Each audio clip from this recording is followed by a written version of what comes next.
We can fully expect, I think, that if the housing market continues to show rapidly rising prices, the government will take further measures to dampen down, again, investor demand for existing properties.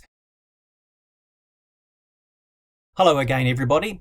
I thought this week I'd address the question of, does the government actually have a plan for what they want to do with regard to the housing market?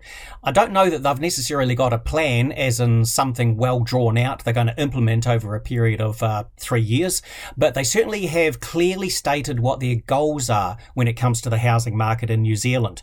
We saw this, for instance, with the the letter from the Finance Minister to the Reserve Bank Governor back on November 24, I think it was, last year, and repeated since.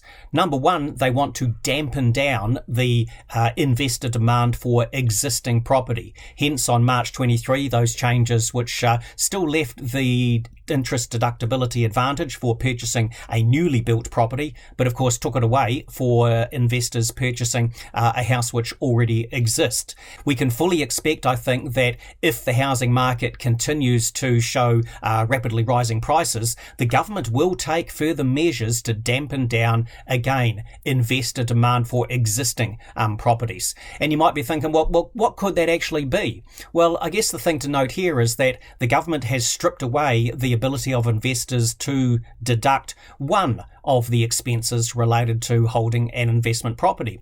There are other expenses involved. Obviously, local authority rates would be a big one, insurance costs, maintenance cost, etc.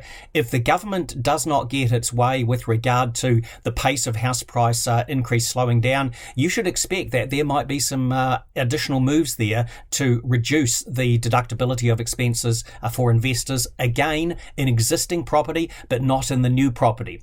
Another goal that the government has, you see, is increasing house supply. They've got the extra money going to be allocated to councils if they want it for putting infrastructure in place. And so whatever changes the government has coming forward, including, for instance, in the budget on May 20, the focus will remain, I think, on targeting existing ownership of houses and not the purchases of newly built houses.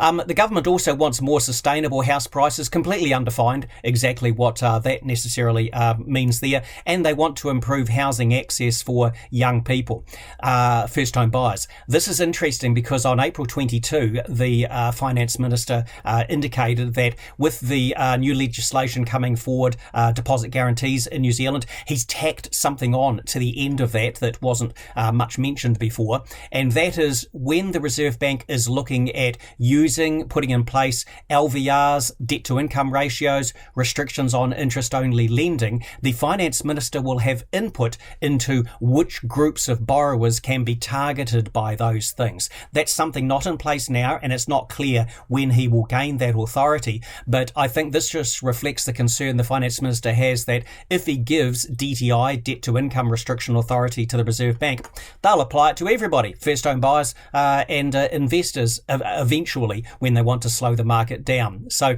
that's something else which is going to come along. The Reserve Bank doesn't have the power for DTIs yet. The Finance Minister doesn't yet have the power to direct exactly who they will focus on, but there will be some more things coming for investors. Hopefully over time this will improve the situation for first home buyers, and all I can say as a finishing comment basically is this: if the market remains extra rampant with 2 to 3% increases on a monthly basis from here on out, the government's going to slam down hard again. So let's hope that things do calm down fairly soon in the residential property market. All the best.